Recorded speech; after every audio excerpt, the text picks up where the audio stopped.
spiritual food for thought.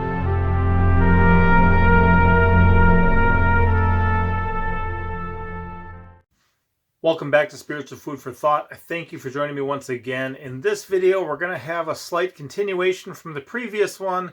In the previous one, we looked at how when you have the modern church tradition of the shepherds and the wise men showing up at the birth of Jesus Christ, then they create this story that doesn't seem to fit when we compare it to Scripture. One of the things being that the wise men show up and they give gold, frankincense, and myrrh.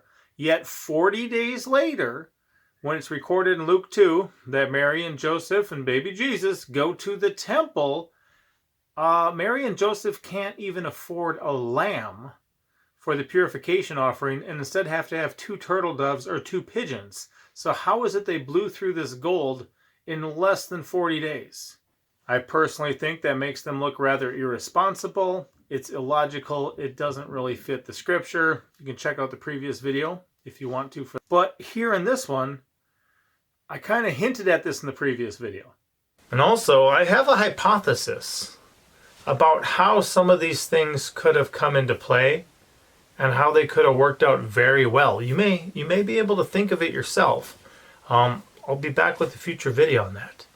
And I threw it out that maybe some people would be able to, get what I was hinting at. And somebody actually did. Their comment in part reads, "But as for the gold, remember that because of Herod, they had to flee to Egypt immediately after the wise men visited." And I agree. Because of Herod and him desiring to kill baby Jesus, what you had was Joseph being warned to take the child and his mother down to Egypt. And that makes sense. You think about, he doesn't have a job lined up. He's going to have to wait there until a time unknown. They're waiting for Herod to die down there in a foreign land.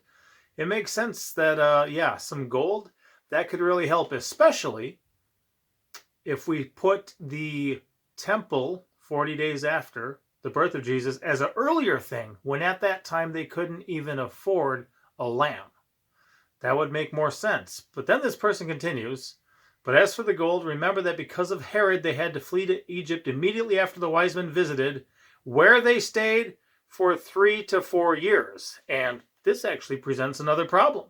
Because if the wise men showed up at the birth, and if they were told to flee to Egypt immediately after that, after the wise men visited, and if they show up at the temple 40 days later, we kind of have a problem unless Herod died within 40 days of Jesus' birth, which I don't think is the case.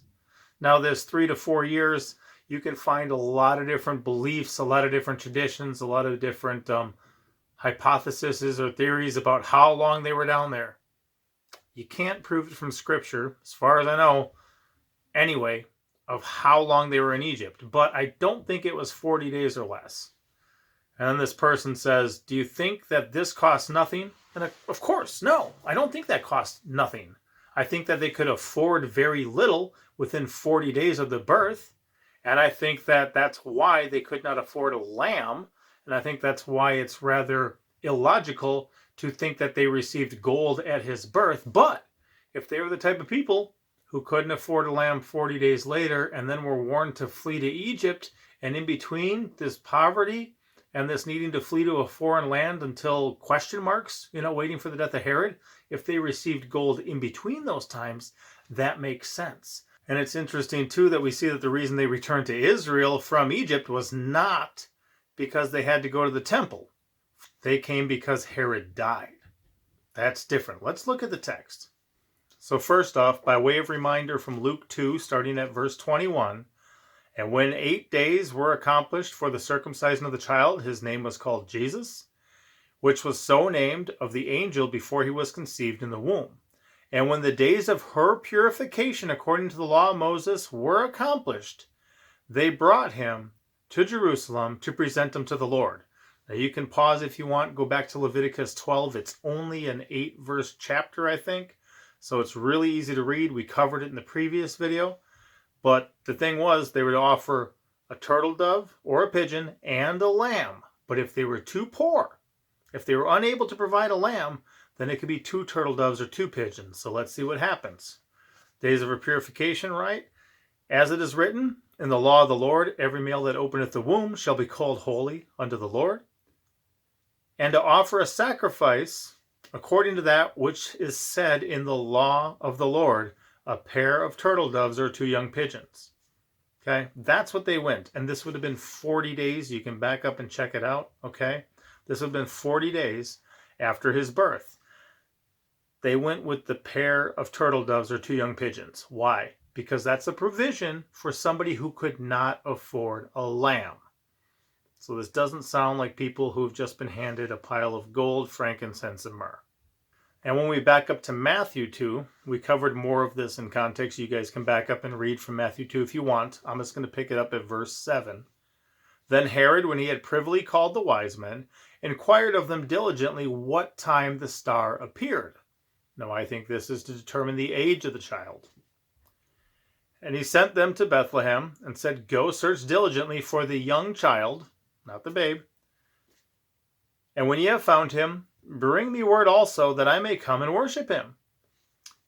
When they had heard the king, they departed, and lo, the star which they saw in the east went before them, till it came and stood over where the young child was.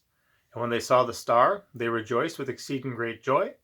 And when they were come into the house, not the manger, the house, they saw there the young child with Mary his mother, and fell down and worshipped him.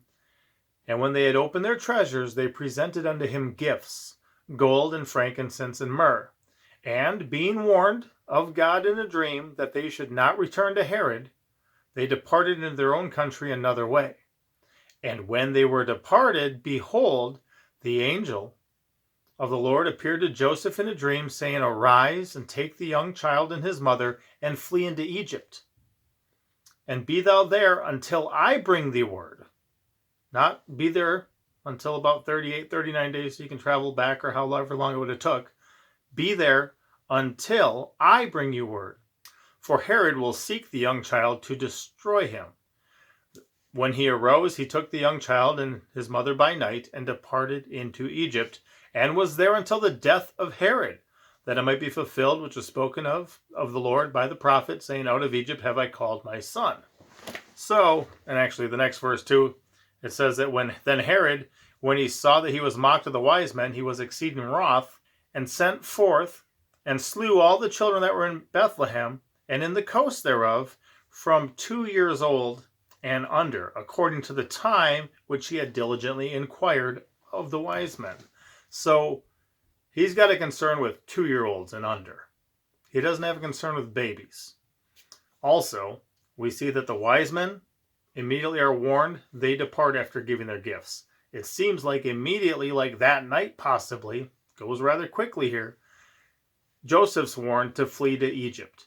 So he takes off, wakes, and takes off by night to Egypt with Mary and Jesus. So it makes sense that they could use the gold to get there, just like as the comment said, just like I kind of hinted at. There was more to this that I wanted to share in a future video. I shared that last time, hinted at that. But what we have, I think, is that this is not them showing up at his birth, giving them the gold, and them returning to Jerusalem 40 days later from Egypt.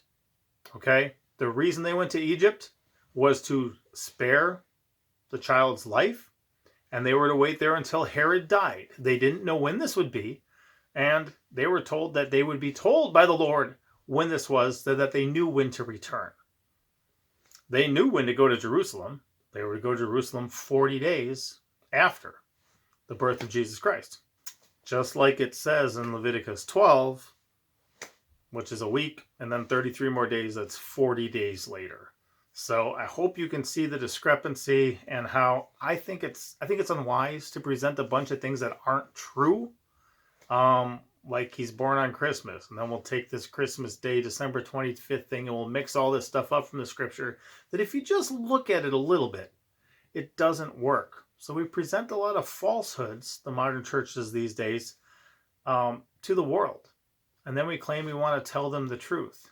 And I just don't think it's wise to be presenting all these falsehoods, all these things that are obviously not true, while we're trying to expose people to the truth. It seems a little bit like a double-minded man who's unstable in all his ways. So hopefully that helps. If you guys have any more insight or other things into this, feel free to leave a comment, and I'll see you next time. Be blessed. Thank you for watching. Don't forget to like, comment, and subscribe.